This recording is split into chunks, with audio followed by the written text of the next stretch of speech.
ಶಶಿಧರ್ ಕೋಸಂಬೆ, ಅಧ್ಯಕ್ಷರು, ಕರ್ನಾಟಕ ರಾಜ್ಯ ಮಕ್ಕಳ ಹಕ್ಕುಗಳ ರಕ್ಷಣಾ ಆಯೋಗ, ಬೆಂಗಳೂರು.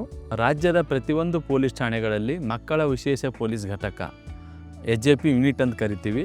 ಅದು ಮಕ್ಕಳ ನ್ಯಾಯ, ಮಕ್ಕಳ ರಕ್ಷಣೆ ಮತ್ತು ಪೋಷಣೆ ಕಾಯ್ದೆ 2015 ಕಲಂ 107 ಸಬ್ ಕ್ಲಾಸ್ 2 ಪ್ರಕಾರ ಪ್ರತಿಯೊಂದು ಪೊಲೀಸ್ ಠಾಣೆಗಳಲ್ಲಿ ಮಕ್ಕಳ ವಿಶೇಷ ಪೊಲೀಸ್ ಘಟಕ ಅಂತಕ್ಕಂಥದ್ದು ಎಲ್ಲ ಕಡೆ ಈಗಾಗಲೇ ವ್ಯವಸ್ಥೆ ಇದೆ.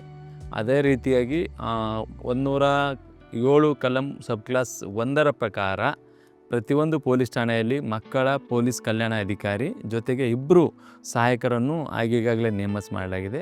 ಅವರು 3 ಜನವು ಸಹಿತ ಮಕ್ಕಳ ವಿಷಯಗಳಿಗೆ ಸಂಬಂಧಪಟ್ಟಂತೆ ತರಬೇತಿಯನ್ನು ಹೊಂದಿರುತ್ತಾರೆ. ಅದೇ ರೀತಿಯಾಗಿ ಮಕ್ಕಳ ಯಾವುದೇ ರೀತಿ ಇರ್ಬೋದು, ಒಂದು ಕಾನೂನಿನೊಡನೆ ಸಂಘರ್ಷಕ್ಕೊಳಪಟ್ಟ ಮಕ್ಕಳಿರ್ಬೋದು ಅಥವಾ ಪಾಲನೆ ಮತ್ತು ರಕ್ಷಣೆಯ ಅಗತ್ಯತೆ ಇರುವಂಥ ಮಕ್ಕಳಿರ್ಬೋದು, ಯಾವುದೇ ಪ್ರಕರಣಗಳನ್ನು ಸಹಿತ ಅವರ ಪೊಲೀಸ್ ಠಾಣೆಯ ವ್ಯಾಪ್ತಿಗಳಲ್ಲಿ ನಡೆದಾಗ ಆ ಒಂದು ಪ್ರತಿಯೊಂದು ಘಟನೆಗಳನ್ನು, ಪ್ರತಿಯೊಂದು ಪ್ರಕರಣಗಳನ್ನು ಸಹಿತ ಮಕ್ಕಳ ವಿಶೇಷ ಪೊಲೀಸ್ ಘಟಕಕ್ಕೆ ವರ್ಗಾಯಿಸಲಾಗುತ್ತದೆ. ಆ 3 ಜನರಲ್ಲಿ ಸಹಿತ ಆ ಪ್ರತಿಯೊಂದು ಯಾವ ಒಂದು ಪ್ರಕರಣದಲ್ಲಿ ಭಾಗಿಯಾದಂಥ ಮಕ್ಕಳು ಅವ್ರು ಯಾವುದೇ ರೀತಿಯ ಒಂದು ಸಮಸ್ಯೆದಲ್ಲಿರ್ಬೋದು ಅಥವಾ ಒಂದು ಯಾವುದೇ ಒಂದು ಅವರಿಗೆ ಬೇಕಾದಂಥ ಒಂದು ಸವಲತ್ತಿನ ಯೋಜನೆ ಅಗತ್ಯತೆ ಇರ್ಬೋದು, ಆ ಮಕ್ಕಳಿಗೆ ಮಫ್ತಿಯಲ್ಲಿನೇ ರಕ್ಷಣೆ ಮಾಡಬೇಕು.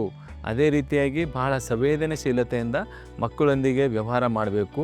ಮತ್ತು ಅದೇ ರೀತಿಯಾಗಿ ಯಾವುದೇ ಕಾರಣಕ್ಕೂ ಸಹಿತ ರಾತ್ರಿ ಹೊತ್ತಲ್ಲಿ ಸೂರ್ಯಾಸ್ತದಿಂದ ಸೂರ್ಯ ಉದಯವರೆಗೆ ಯಾವುದೇ ಕಾರಣಕ್ಕೂ ಯಾವುದೇ ಮಗುವಿಗೆ ಠಾಣೆಗೆ ಕರೆತರುವಂತಿಲ್ಲ ಮತ್ತು ಠಾಣೆಯಲ್ಲಿ ಇಳಿಸಿಕೊಳ್ಳಿಕ್ಕೆ ಅವಕಾಶ ಇರುವುದಿಲ್ಲ. ಹೀಗಾಗಿ ರಾಜ್ಯದಲ್ಲಿರ್ತಕ್ಕಂಥ ಪ್ರತಿಯೊಂದು ಪೊಲೀಸ್ ಠಾಣೆಗಳಲ್ಲಿ ಅವರ ವ್ಯಾಪ್ತಿಯಲ್ಲಿರ್ತಕ್ಕಂಥ ಶಾಲಾ ಕಾಲೇಜುಗಳಲ್ಲಿ ಸಹಿತ ಪ್ರತಿ ಗುರುವಾರ ತೆರೆದ ಮನೆ ಕಾರ್ಯಕ್ರಮ ಮಾಡಬೇಕು ಅಂತಕ್ಕಂಥ ಸುತ್ತೋಲೆಯೂ ಇದೆ. ಅದನ್ನು ಸಹಿತ ಪ್ರತಿಯೊಂದು ಪೊಲೀಸ್ ಠಾಣೆ ವ್ಯಾಪ್ತಿಯ ಶಾಲೆ ಕಾಲೇಜುಗಳಲ್ಲಿ ಈ ಕಾರ್ಯಕ್ರಮ ನಡೆಸಲಾಗ್ತಾ ಇದೆ. ಅದೇ ರೀತಿಯಾಗಿ ಈ ಮಕ್ಕಳ ಪ್ರಕರಣಗಳಿಗೆ ಸಂಬಂಧಪಟ್ಟಂತೆ ಪ್ರತ್ಯೇಕವಾದ ದಾಖಲೆಗಳನ್ನು ನಿರ್ವಹಣೆ ಮಾಡ್ತಕ್ಕಂಥದ್ದು ವ್ಯವಸ್ಥೆಯು ಕೂಡ ಇದೆ. ಇವಾಗ ಫಾರ್ ಎಕ್ಸಾಂಪಲ್ಲು ಪೋಕ್ಸೋ ಇರ್ಬೋದು, ಬಾಲ್ಯ ನ್ಯಾಯ ಕಾಯ್ದೆ ಉಲ್ಲಂಘನೆ ಪ್ರಕರಣಗಳು ಇರ್ಬೋದು, ಬಾಲ್ಯ ಪ್ರಕರಣಕ್ಕೆ ಸಂಬಂಧಪಟ್ಟಂತೆ ಇರ್ಬೋದು, ಮಕ್ಕಳ ಮಿಸ್ಸಿಂಗ್ ಇರ್ಬೋದು, ಕಿಡ್ನ್ಯಾಪಿಂಗ್ ಇರ್ಬೋದು, ಒಟ್ಟು ನಾನಾ ರೀತಿಯ ಮಕ್ಕಳ ವಿಷಯಗಳಿಗೆ ಸಂಬಂಧಪಟ್ಟಂಥ ಪ್ರತ್ಯೇಕವಾದ ದಾಖಲೆಗಳನ್ನು ನಿರ್ವಹಣೆ ಮಾಡ್ತಕ್ಕಂಥ ವ್ಯವಸ್ಥೆಯು ಸಹಿತ HJP ಯೂನಿಟ್ನಲ್ಲಿ ಮಾಡಲಾಗ್ತಾ ಇದೆ.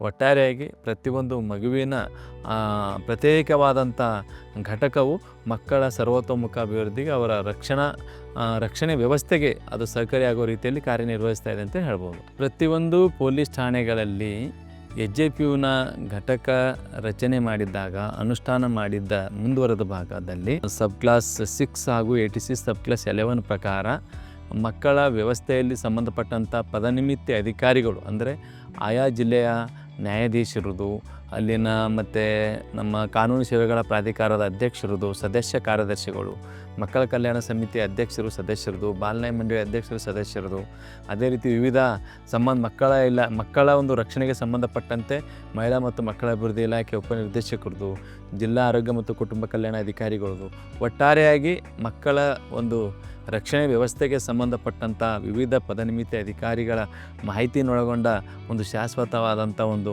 ಫಲಕ, ಅಂದರೆ ಬೋರ್ಡ್ ಸಹಿತ ಅಲ್ಲಿ ಆ ಪೊಲೀಸ್ ಠಾಣೆಯಲ್ಲಿ ಅಳವಡಿಸ್ತಕ್ಕಂಥ ವ್ಯವಸ್ಥೆಯು ಸಹಿತ ಇದೆ. ಅದೇ ರೀತಿಯಾಗಿ ಪ್ರತಿಯೊಂದು ಪೊಲೀಸ್ ಠಾಣೆಯಲ್ಲಿ ಮಕ್ಕಳ ಸಹಾಯವಾಣಿ 1098 ಸಹಿತ ಪ್ರದರ್ಶನ ಮಾಡಬೇಕು. ಅದ್ರ ಜೊತೆಗೆ ಪೊಲೀಸ್ ಸಹಾಯವಾಣಿ 112 ಸಹಿತ ಒಂದು ಪ್ರತಿಯೊಂದು ಪೊಲೀಸ್ ಠಾಣೆಯ ಹೊರಭಾಗದಲ್ಲಿ ಒಂದು ಪ್ರದರ್ಶನ ಮಾಡ್ತಕ್ಕಂಥ ವ್ಯವಸ್ಥೆ ಈಗಾಗಲೇ ಇದೆ.